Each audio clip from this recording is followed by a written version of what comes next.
안녕하세요. 저는 30대 후반의 여자입니다. 인생을 살다 보면 내가 쌓아왔던 모든 것을 송두리째 흔들어버리는 악연을 만나기도 하죠. 벗어나려고 해도 계속 엉키게 돼서 결국은 나를 망가뜨리고 말더라고요. 평소에 사연을 즐겨 듣다 보니 문득 저와 얽혔던 지독한 악연들이 떠오르는 날이네요. 지금 생각해봐도 기가 막히지만 다 털어놓으면 후련해지지 않을까 하는 마음으로 제 이야기를 시작해볼게요. 저는 어릴 때부터 홀어머니와 둘이 살았어요. 지금에서야 저를 혼자 키우느라 엄마가 얼마나 고생하셨을지 가늠이 안 되지만 어린 시절에는 엄마의 사랑 덕분에 부족하다는 생각 없이 밝게 잘 자랐어요. 엄마는 분식집을 하셨는데 얼마나 저에 대한 사랑이 각별하셨는지 제가 다니던 초등학교, 중학교, 고등학교를 옮겨 다니시면서 장사를 하셨답니다. 언제나 일을 하셔야 해서 저를 돌볼 수 없으니 가까이서라도 지켜보려고 했던 마음이셨겠죠.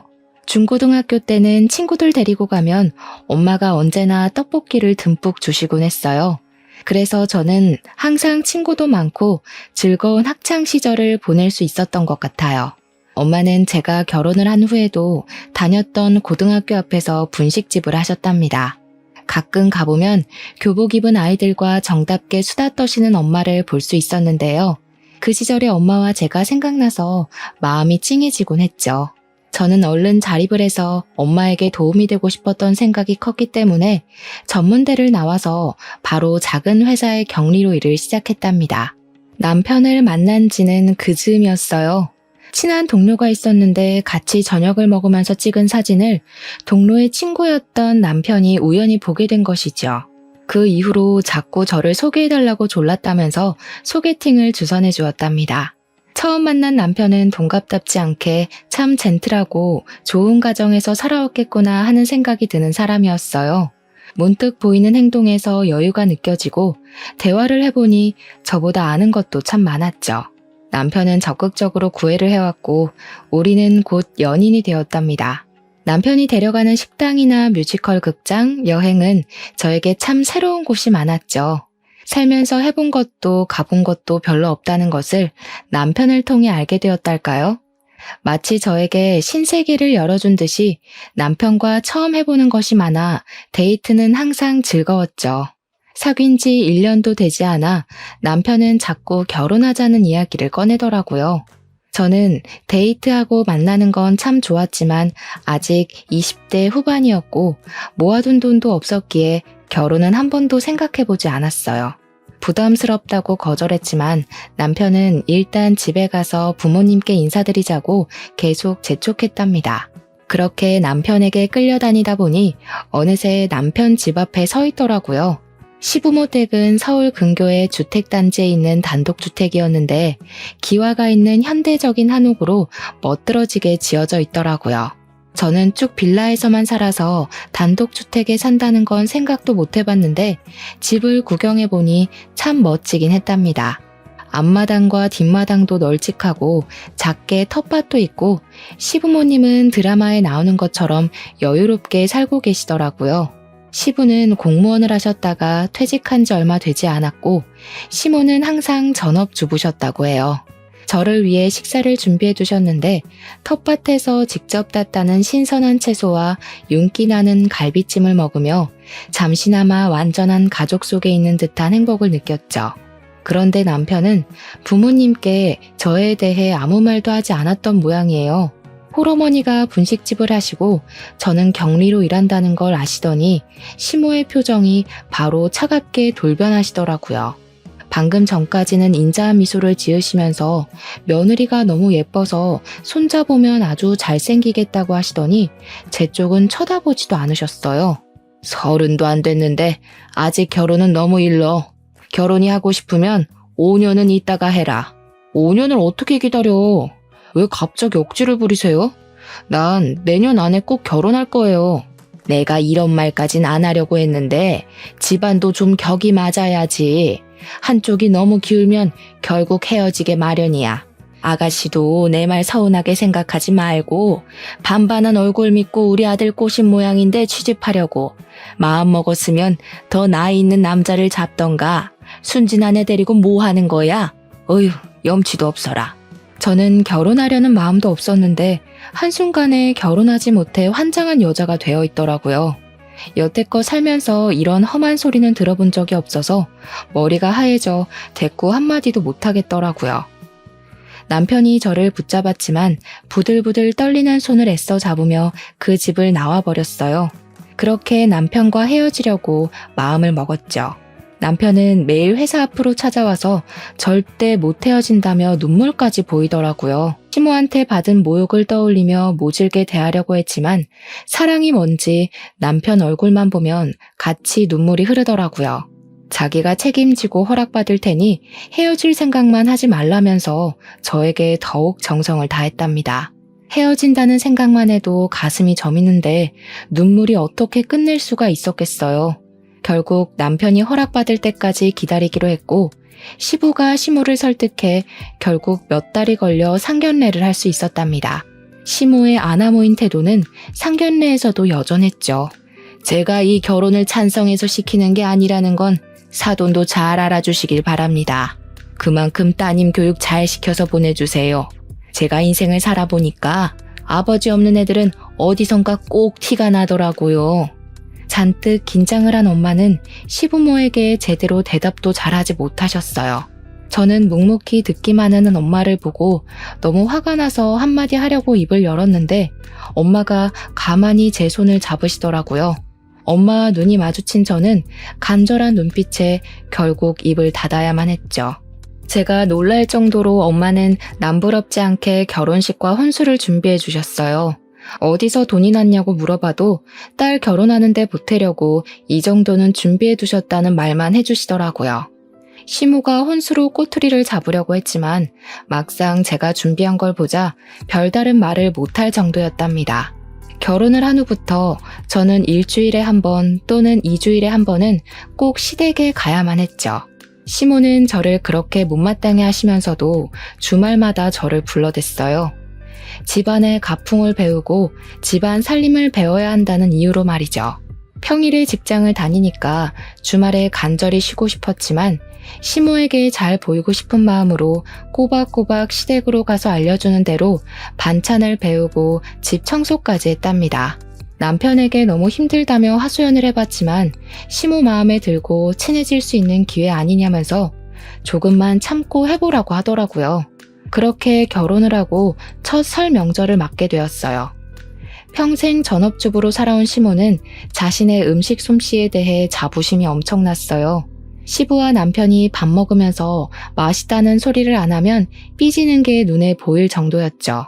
시모가 한 음식을 먹을 때마다 항상 맛있다고 호들갑을 떨어야 했답니다. 엄마와 둘이서 살아서 저는 명절을 항상 간소하게 지내곤 했는데 시댁에 와서 이렇게 명절에 음식을 많이 할 수 있다는 걸 처음 알았네요. 친척들이 많이 온다며 음식량을 어마어마하게 준비하더라고요.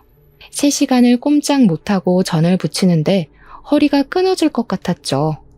음식 하나 할 때마다 앞으로 제가 할 일이니 똑바로 보고 배우라며 얼마나 무섭게 다그치는지 다음 명절이 벌써 걱정될 정도였답니다. 새벽부터 이른 저녁까지 시모와 꼬박 음식을 했는데 기절할 것 같이 힘들었어요. 시부와 남편은 손 하나 까딱하지 않고 텔레비전을 보고 있는데 제 눈치를 본 남편이 어슬렁거리며 주방에 들어왔다가 시모에게 내쫓기더라고요. 막 저녁 준비가 다 되었을 때 초인종이 울렸어요.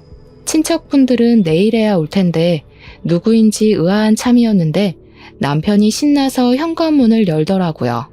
제 또래의 젊은 여자가 다소곳이 집 안으로 들어왔어요. 시모도 얼른 여자에게 다가가서 손을 맞잡으며 아주 반기더라고요. 묶은 머리가 다 헝클어지고 땀으로 절은 제 모습과는 다르게 그 여자는 한눈에 봐도 비싼 원피스를 차려입고 세련된 이미지가 인상적이었답니다. 얘는 왜 모지리처럼 서 있어? 형님한테 인사 안 하니? 엄마, 얘는 아직 형수 얘기 몰라. 설날 전에 말해두려고 했는데 깜빡했네. 남편이 외동인 줄 알았는데 낯선 여자가 형수라니 무슨 말인지 도통 이해가 되지 않더라고요. 사실 내가 형이 있었는데 우리 결혼하기 2년 전에 교통사고로 죽었거든. 이분은 형수님이고 형하고는 사별했지만 우리 집하고는 어릴 적부터 아는 사이라 명절 땐 꼭 부모님 뵈러 오지. 반가워요. 결혼식도 못 가보고 이렇게 처음 만나네요. 앞으로 종종 만날 테니 우리 친하게 지내요. 나보다 1살 어리다고 하지 않았어? 형님이라는 여자가 남편을 돌아보며 반말로 물어보는데 정말 아주 오래전부터 스스럼 없이 지낸 것 같은 분위기를 풍기더라고요. 1살 차이밖에 안 나는데 어쩜 둘이 이렇게 차이가 많이 나는지. 우리 혜정이는 변호사야. 그것도 아주 대형 로펌에서 일해. 내가 우리 며느리 자랑하는 재미로 살아요. 시모가 저렇게 다정하게 말할 수 있는 사람이란 걸 처음 알았던 순간이었죠. 아들과는 사별했는데 아직도 며느리라고 살갑게 부르니 제 입장에선 좀 이상하게 느껴졌는데요. 어릴 때부터 집안끼리 친했던 사이라니 그럴 수도 있겠다고 생각하고 넘겼답니다. 다 함께 둘러앉아 저녁을 먹기 시작했는데 저를 빼고 화기애애하게 대화를 하더라고요. 저는 마치 없는 사람처럼 맨 끝에 앉아서 밥만 억지로 먹는데 얼마나 서운하던져. 시모는 형님 숟가락에 반찬까지 얹어주더라고요. 제가 어머님 밥 먹고 싶어서 집에 오는 거 아시죠? 유명한 식당 다 가봐도 어머님 솜씨 따라가는 데가 없어요. 근데 이 동태전은 동서가 한 거야? 어머니 맛이랑 좀 다른 것 같은데? 어쩜 우리 혜정이는 말도 이렇게 예쁘게 하는지 몰라. 맞아, 동태전은 제가 한 거야. 앞으로 제사도 도맡아 해야 되는데 솜씨가 없는 것 같아서 걱정이야. 동서가 아무리 잘한데도 어머니 솜씨는 못 따라가죠. 20년에도 안 될 것 같은데요. 어머니, 건강하셔야 돼요. 전 어머님 음식 오랫동안 먹고 싶어요. 그럼. 아무리 아파도 우리 혜정이 밥은 해줘야지. 그나저나 녹용은 왜 또 보냈어? 저번에 해준 거 다 먹은 지도 얼마 안 됐는데. 두 사람의 대화를 들으니 민망해서 밥이 코로 들어가는지 입으로 들어가는지 모르겠더라고요. 며느리인 저보다도 서로 연락을 더 자주 하고 밖에서도 종종 만나는 것 같았답니다.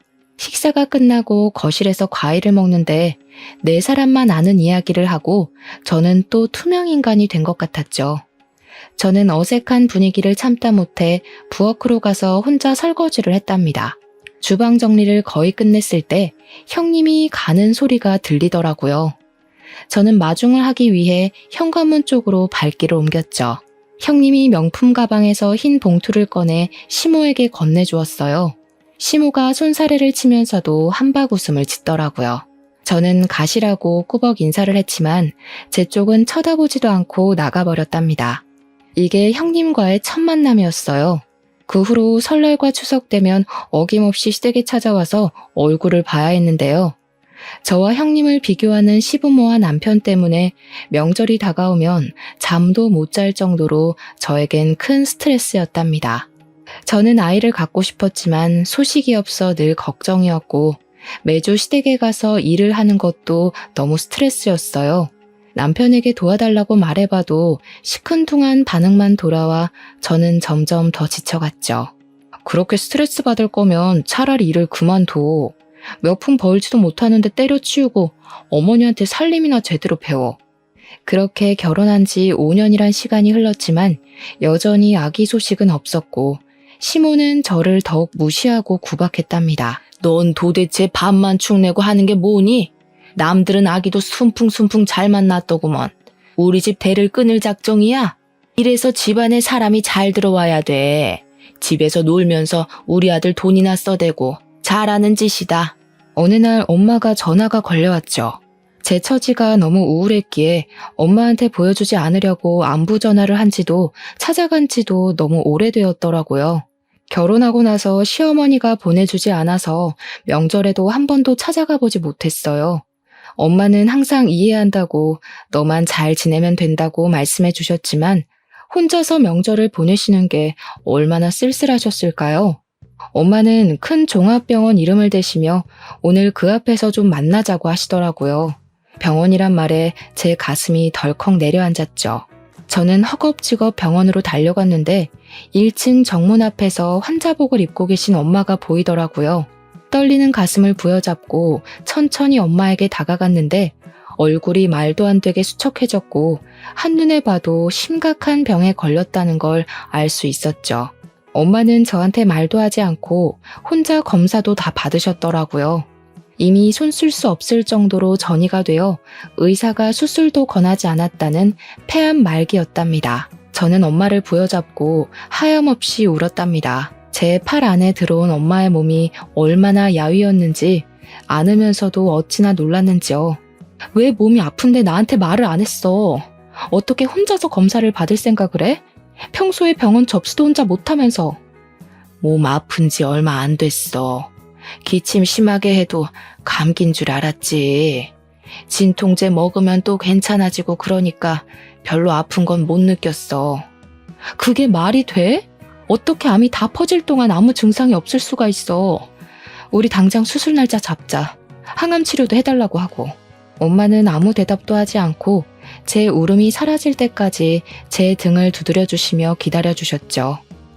주치의를 만나 상담을 해봤지만 치료하는 건 환자의 자유지만 더 고통스러울 수도 있다는 매정한 대답만 들을 수 있었답니다. 저는 당장 엄마를 제 옆에 모시고 간호를 하기로 했어요. 살고 있는 아파트는 방이 2개라 엄마를 충분히 모실 수 있을 것 같았죠. 남편이 퇴근해서 들어오자마자 울면서 속사포처럼 이야기를 쏟아냈어요. 장모님을 간호해야 되는 건 맞는 건데 여기에 모시긴 좀 그렇지 않아? 저는 생각보다 차가운 남편의 반응에 당황을 했답니다. 만약 시모가 큰 병에 걸렸다면 저는 시댁에 들어가서 간호하라는 말을 해도 받아들였을 텐데 말이죠. 사실 이 집은 우리 부모님이 해준 거니까 장모님한테도 여쭤봐야 되지 않겠어? 네가 우리 엄마한테 얘기를 한번 해봐. 어머님한테 말하면 당연히 안 된다고 하시겠지. 나 미워하시는 거 몰라서 그래? 어머님이 여기서 같이 사시는 것도 아닌데 꼭 시부모 허락을 맡아야 되겠어? 말씀 안 드리고 장모님을 모시고 오면 더 화내실 건 생각 안 해? 아, 난 몰라. 네가 엄마한테 허락받든가 말든가 네가 알아서 해. 난 머리 아파. 저는 남편의 태도에 많이 실망했죠. 돌이켜보면 지금껏 항상 방관자처럼 지켜만 봤을 뿐 저를 위해 나서준 적이 없었다는 걸 깨달았답니다. 저를 대신해 시모에게 싫은 소리 한번 해준 적이 없었죠. 언제부터인가 저는 이 집안에서 부족한 존재라는 생각을 스스로 하고 있어서 부당한 대우를 받아도 당연히 그럴 수 있다고 받아들이고 있었던 것 같아요. 그때 갑자기 형님 얼굴이 떠오른 건 왜였을까요? 이번에는 마음을 단단히 먹고 시댁으로 찾아갔어요. 시모에게 어렵게 엄마 얘기를 꺼냈지만 역시나 예상했던 대로 차가운 대답만 돌아왔죠. 넌 어쩜 나쁜 소식만 그렇게 끌고 들어오니? 집에 아픈 사람이 있으면 그 집안은 어둡고 나쁜 기운이 들어오는 거야. 내 아들이 힘들게 일하고 들어와서 아픈 장모 보면 얼마나 기운이 빠지겠어. 너는 도대체 생각이 있는 애니? 어머님이 안 된다고 하셔도 저는 엄마 꼭 모셔야겠어요.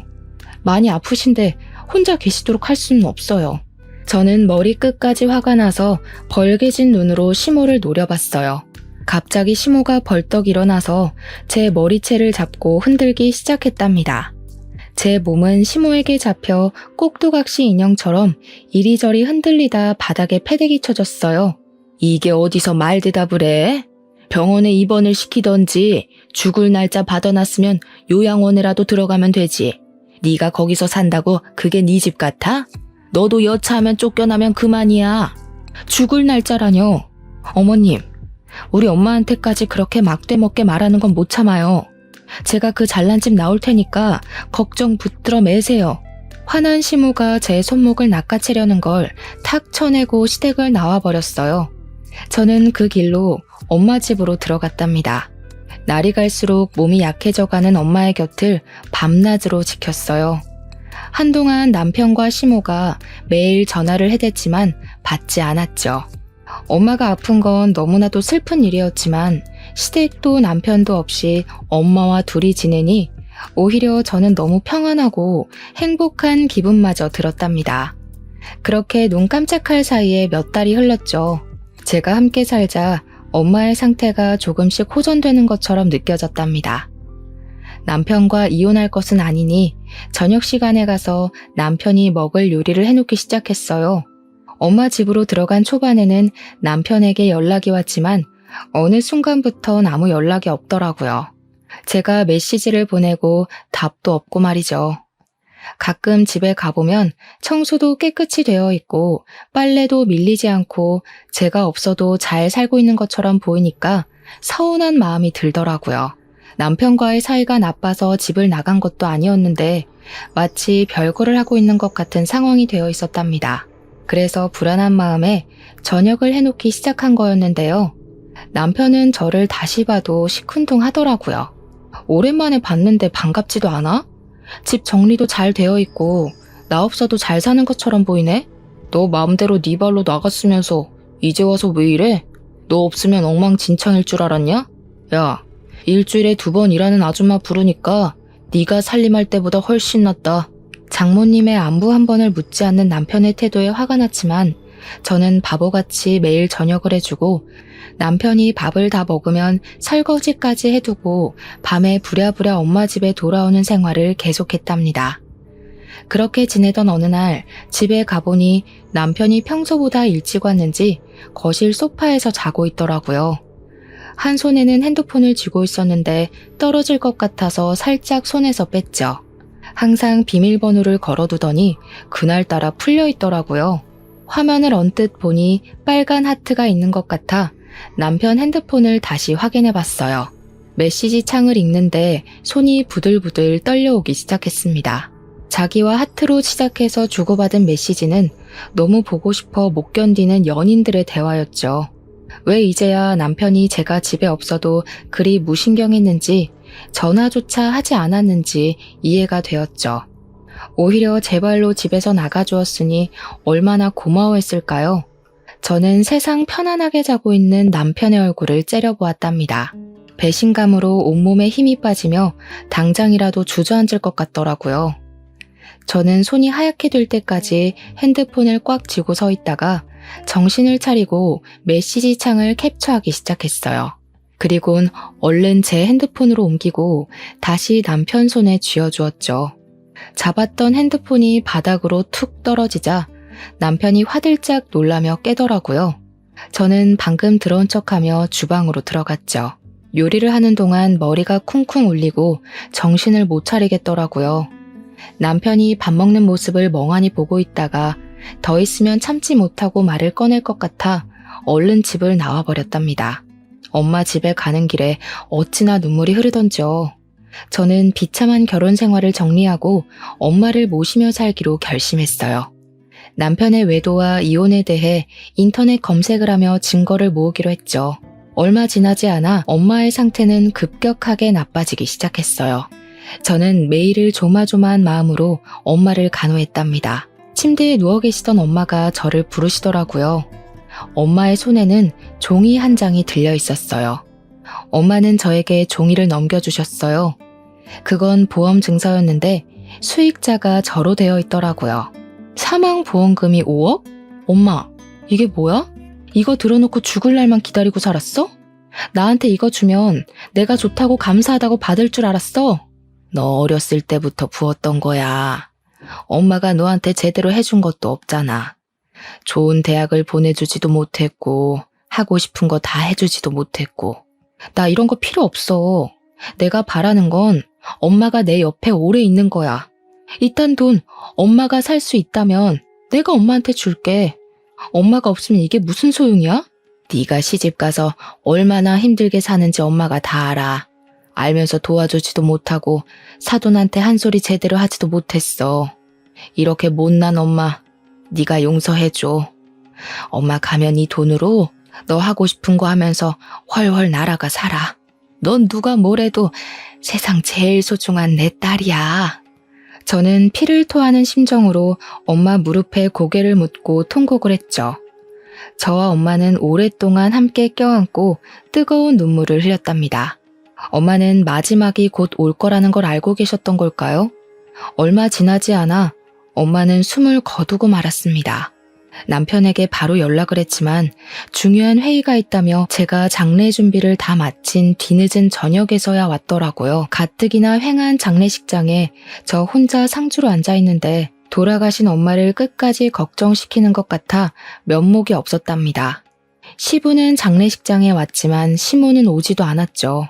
알고 보니 친목계 여행 일정이 잡혀 있어서 지방으로 여행을 갔다더라고요.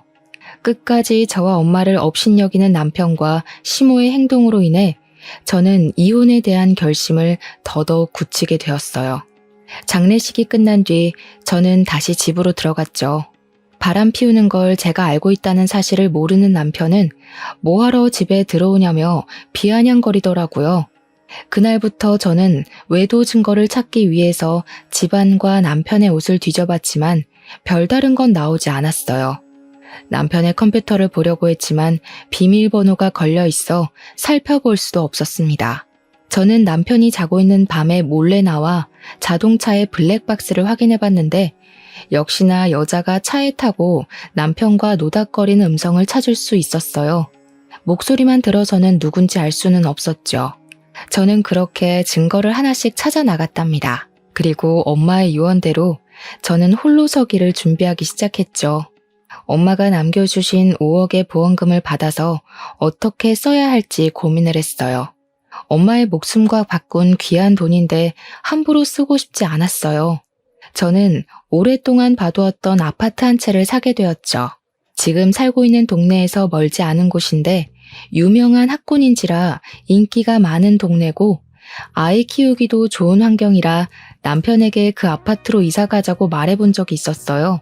남편은 부동산에 대해 알지도 못하면서 몇 억씩 하는 아파트를 함부로 투자하냐고 저한테 핀잔을 주었거든요. 저는 운이 좋게도 바로 세입자를 받아서 다달이 큰 수익을 낼 수 있었답니다. 그러는 사이 추석이 돌아왔고 저는 아프다는 핑계를 대고 시댁에 가지 않았죠. 시모가 남편에게 전화해서 아프든 말든 끌고 오라는 소리가 수화기 밖으로 쩌렁쩌렁 들리더라고요. 그러거나 말거나 침대에 누워 이불을 푹 눌러쓰고 꼼짝도 하지 않았답니다. 명절에 안 가다니 너 제정신이야? 엄마가 장 다 봤는데 혼자 어떻게 하시냐고 난리야. 장모님 아프실 때 우리 엄마가 얼마나 네 편의를 봐줬냐? 이제 며느리 도리 제대로 해야 될 거 아니야. 우리 엄마 아프실 때도 설날에 가서 내가 음식 다 한 거 잊었어? 무슨 편의를 봐줬는데? 뭐 원래 이틀 자고 와야 되는데 음식만 해놓고 밤에 엄마한테 가게 해준 거?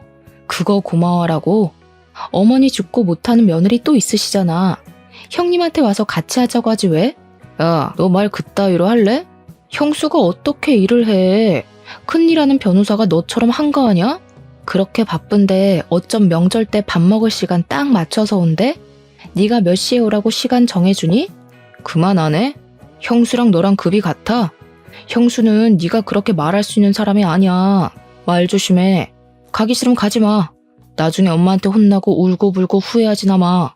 남편은 문을 쾅 닫고 나가버렸답니다.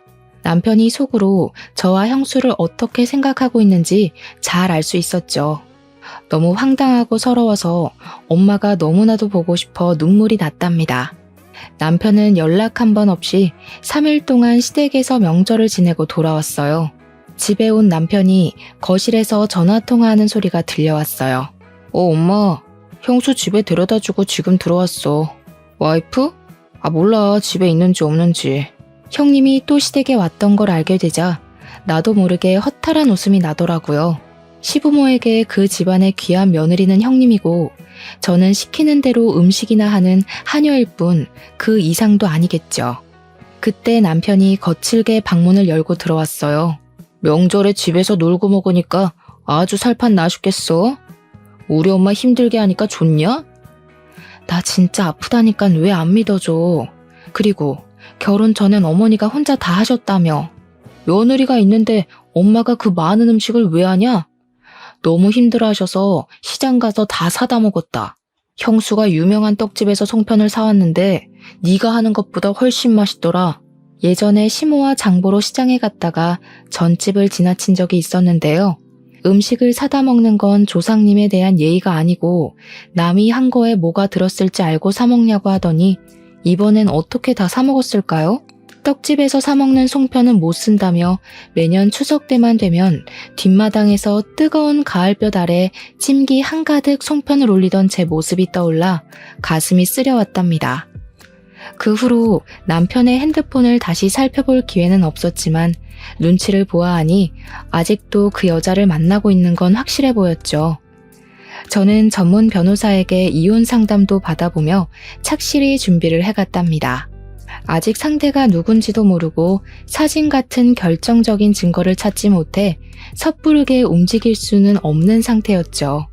하지만 통장으로 꼬박꼬박 월세가 들어와 쌓이니 알게 모르게 든든하고 자신감이 생기더라고요. 게다가 무심코 시세를 확인해보니 제가 산 아파트가 2억이나 올라 있었답니다. 제 마음이 든든하니 남편이 매일 비아냥거리고 짜증을 내도 아무렇지도 않게 넘길 수 있었죠. 이윽고 찬바람이 불기 시작하더니 김장철이 다가왔죠.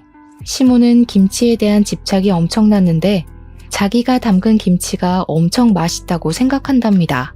그래서 해마다 엄청 많은 양을 해서 친척과 친구에게 나눠주고 그 칭찬받는데 자부심이 엄청났죠. 추운 날씨에 시댁 앞마당에서 몇백 포기의 배추를 절이고 무채를 써는 일을 저 혼자 해야 했기에 저는 결혼하고 나서부터 김치라면 학을 떼게 될 정도였죠. 그래서 이번엔 절대 나가지 않으려고 결심했는데 그걸 눈치챈 시모가 매일 전화가 오더라고요. 시모도 김치는 해야 하고 혼자 하기엔 엄두가 안 나니 처음으로 저에게 사근사근하게 대하더라고요. 요즘 몸은 어떠니? 이제 김장을 해야 되는데 오랜만에 집에 와야 되지 않겠어? 내가 너 힘들까봐 이번엔 절인 배추를 사다가 하려고 한단다. 양념만 바르면 금방 끝나지. 우리 이번엔 쉽게 하고 보쌈이나 만들어서 먹고 푹 쉬자. 어떠니? 시아버지도 너 오랫동안 못 봤다고 보고 싶다고 하시는구나. 이번엔 200포기도 안 하려고 한단다. 보쌈거리도 내가 다 사놓을 테니 이번 주 주말에 꼭 와라. 응? 남편도 이번에 안 가면 시모가 저를 쫓아낼 거라고 난리를 치는데 참 가소롭더라고요. 결정적인 증거를 잡을 때까지는 남편과 불화가 있으면 안 될 것 같아 마지막이라는 생각으로 시댁으로 향했답니다. 제가 온 것을 본 시모는 마치 덫에 빠진 생쥐 보듯 저를 가소롭게 바라보더라고요. 200포기도 안 한다더니 절이지도 않은 배추가 앞마당에 산더미처럼 쌓여 있었어요. 허리를 펴고 숙이는 걸 수백 번 반복하며 배추를 나르고 절이니 입에서 입김이 하얗게 나는데 몸은 땀범벅이 되었답니다. 제 인생의 마지막 김장이라고 이를 갈며 어둑어둑해질 때까지 김장을 했네요. 거의 마무리가 되고 옷이며 머리카락이며 고춧가루가 더덕더덕 붙은 채로 앞마당에 앉아 있었는데 초인종이 울리더라고요. 역시나 제 예감이 맞았죠. 일을 마치고 바로 온 듯한 형님이 정장 투피스를 멋들어지게 입고 들어오더라고요. 형님은 저를 한번 흘깃 보곤 인사도 없이 집 앞으로 쏙 들어가 버리는 게 아니겠어요? 시부모와 남편이 반갑게 인사하는 소리가 시끌벅적하게 들리는 와중에 시모가 저에게 들어오라고 삑 소리를 지르더라고요. 그렇게 저만 빼고 화기애애한 저녁 식사가 시작되었죠. 형님은 법원에 가느라 점심도 제대로 못 먹었다면서 제가 한 보쌈과 김치를 야무지게 먹더라고요. 밥만 쏙 먹고는 형님은 일찍 가야겠다고 일어섰죠. 시모는 커다란 김치통에 김치를 담아 가져가라고 주고 형님은 시모에게 하얀 돈봉투를 쥐어주고는 바쁘게 나가더라고요. 남편이 김치통을 들어준다며 같이 나갔답니다. 식탁을 정리하는데 형님이 핸드폰을 두고 나갔더군요. 저는 얼른 핸드폰을 들고 차가 주차되어 있는 뒷마당으로 갔죠. 불빛이 없어 컴컴한데 옆에 나란히 있는 두 사람의 형체가 보이더군요. 가까이 다가가던 저는 걸음을 멈추어 설 수밖에 없었어요. 세상에 두 사람이 부둥켜 안고 있는 게 아니겠어요. 저의 몸은 강목처럼 딱딱하게 굳어 움직일 수가 없었죠. 소리를 낮추어 대화를 이어가는 두 사람의 목소리가 들렸어요. 어디선가 들었던 낯익은 목소리였어요.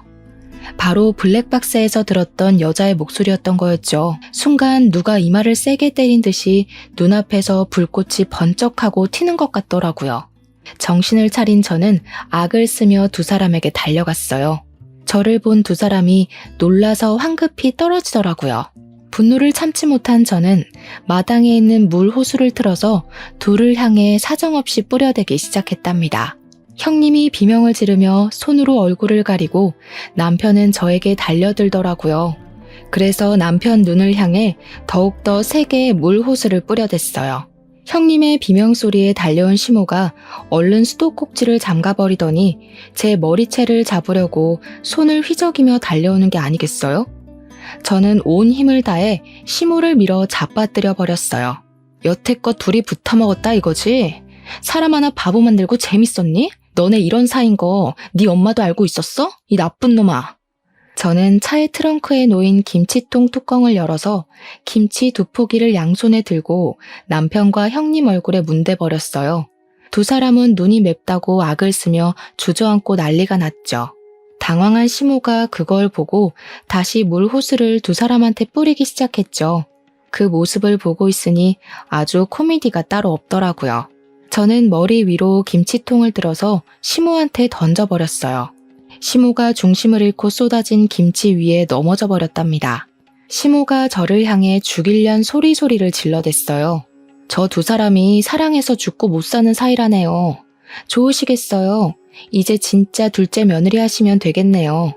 저 자랑스러운 며느리랑 천년만년 김치 담그시면서 행복하게 사세요. 저는 바로 시댁을 뛰쳐나왔죠. 중요한 물건만 챙겨 나오려고 집으로 돌아왔는데 문득 남편의 컴퓨터가 눈에 밟히더라고요. 어쩐지 형님과 관련된 비밀번호를 걸어두었을 것 같아서 저장되어 있던 형님의 핸드폰 끝번호를 쳐봤더니 바로 암호가 풀리는 게 아니겠어요? 역시나 컴퓨터 안에는 둘이서 찍은 사진이 가득 저장되어 있었고 저는 모조리 옮겨 증거를 확보할 수 있었답니다.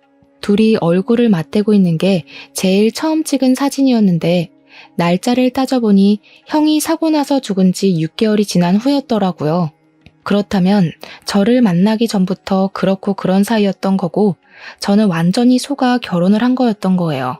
지금껏 두 사람에게 속고 시모에게 구박받은 세월이 주마등처럼 스쳐가며 바보 같은 제 자신이 너무나도 밉더라고요. 저는 제가 속아왔던 시간만큼 두 사람에게도 죗값을 치르도록 하고 싶었답니다. 그래서 사진을 비롯한 모든 증거들을 제가 선임한 변호사에게 보내고 형님을 상대로 상간녀 소송을 바로 진행했어요. 그리고 형님의 로펌 회사 대표에게 사진 몇 장과 소송이 진행되고 있다는 내용의 편지를 보냈죠. 당연히 형님은 해당 로펌에서 퇴직당했고 저에게 위자료까지 물게 되었답니다. 제가 형님에게 소송을 걸었다는 사실을 듣자마자 남편이 저에게 전화해서 온갖 욕을 하더라고요. 너까짓게 뭘 할 수 있는데 복수라도 하려고? 너 좋은 말로 할 때 당장 소송 취하해? 너 때문에 우리 혜정이 로펌에서 잘렸잖아. 손해배상 청구할 거야. 손해배상 청구해야 될 사람은 나야. 네가 망친 내 인생은 어떻게 책임질 건데? 너도 인생 나락갈 준비나 해. 저는 남편의 회사 홈페이지에 외도 사실과 사진 증거를 올렸어요. 워낙 보수적인 기업이었기에 소문이 돈다면 남편이 사생활이라고 항변해봤자 타격이 갈 거라는 걸 예상했거든요. 남편과 더 이상 마주치거나 연락하고 싶지도 않았기에 이혼의 모든 과정을 변호사를 통해 처리했답니다. 외도의 증거가 너무 확실했기 때문에 남편은 소송도 해보지 못하고 제가 원하는 대로 조정 이혼으로 마무리를 지을 수밖에 없었죠. 남편의 외도 사실을 안 뒤부터 정보를 계속 수집하고 유리하게 이혼할 수 있도록 미리 준비해둔 덕분이었죠. 그래서 저는 살고 있는 아파트를 비롯한 재산 분할도 넉넉히 받을 수 있었답니다. 조정 협의하는 마지막 날 법원에서 남편을 만났는데 얼굴이 눈에 띄게 수척해져 있고 옷도 후줄근하게 입고 왔더라고요. 남편 인생을 이렇게 망가뜨려도 되냐? 너 이렇게 독한 애였어? 너 때문에 나 회사도 권고사직 당했어. 우리 엄마도 뇌출혈로 쓰러져서 지금 병원에 계신다. 그래, 인정한다. 나도 잘못했고 너도 잘못한 거 있어. 서로 용서하고 새롭게 시작해보자. 정신 나간 소리하고 있네. 네 천년의 사랑이 들으면 어쩌려고 그딴 소리라고 있니? 들러리는 빠져줄 테니까 잘난 혜정이랑 행복하게 사셔. 그 나쁜 년 얘긴 하지 마. 로펌 잘리고 바로 지방에 있는 로펌으로 옮기고 연락도 끊겨서 알아보니까 거기 대표랑 그렇고 그런 사이더라. 내가 지한테 어떻게 했는데. 됐고 하소연은 당사자한테나 가서 해. 너는 인간의 탈을 쓰고 어떻게 이런 일을 벌이니? 지옥 가서 네 형 얼굴은 어떻게 보려고. 다시는 마주치지도 말자. 아, 이건 내 마지막 선물이야. 남편은 제가 건넨 등기부등본을 의아한 표정으로 훑어보더라고요. 내가 전에 이사 가자던 아파트 기억나? 네가 거긴 갈수록 떨어질 거라고 안목 없다고 나 엄청 무시했잖아. 나 그 아파트 샀는데 2억이나 올랐어. 너네 부모가 사준 아파트보다 거의 2배가 됐더라. 너나 안목 좀 높여야겠다. 여자 보는 안목도 좀 키우고. 저는 표정이 일그러지는 전 남편을 뒤로하고 가뿐한 걸음으로 법원을 나섰답니다. 그 후로 다시는 전 남편을 보지 않았고 소식도 모르고 잘 지내고 있어요. 이혼하고 나면 혼자 무슨 일을 하고 살아야 할지 고민이 참 많았는데요. 어릴 때부터 손재주가 있는 편이어서 반영구 화장 기술을 배워 지금은 숍을 차려서 바쁘게 지내고 있답니다. 입소문이 조금씩 나더니 평일도 예약이 꽉 차서 외로움을 느낄 시간도 없고요. 엄마 덕분에 구매한 아파트에서 혼자 살면서 느긋한 싱글 라이프를 즐기고 있죠. 남편의 무시와 시무에게 모진 대우를 받고도 꾸역꾸역 결혼 생활을 이어나갔던 건 가족이라는 울타리에서 떨어져 나가 혼자가 된다는 두려움 때문이었던 것 같아요. 하지만 가장 사랑했던 엄마와도 헤어지고 완전히 혼자가 된 지금 되돌아보면 그런 두려움을 가졌던 것이 얼마나 어리석었는지 잘 알 것 같답니다. 저는 혼자 살고 있지만 누구보다도 충만하고 기쁜 매일매일을 살고 있거든요. 나를 갉아먹는 누군가와 함께 지내는 게 더 외로운 거라는 걸 알게 된 지금이 더욱 행복하답니다. 저의 이야기에 한 사람이라도 희망과 용기를 얻게 된다면 참 기쁠 것 같은 생각을 하며 마쳐봅니다. 들어주셔서 감사합니다.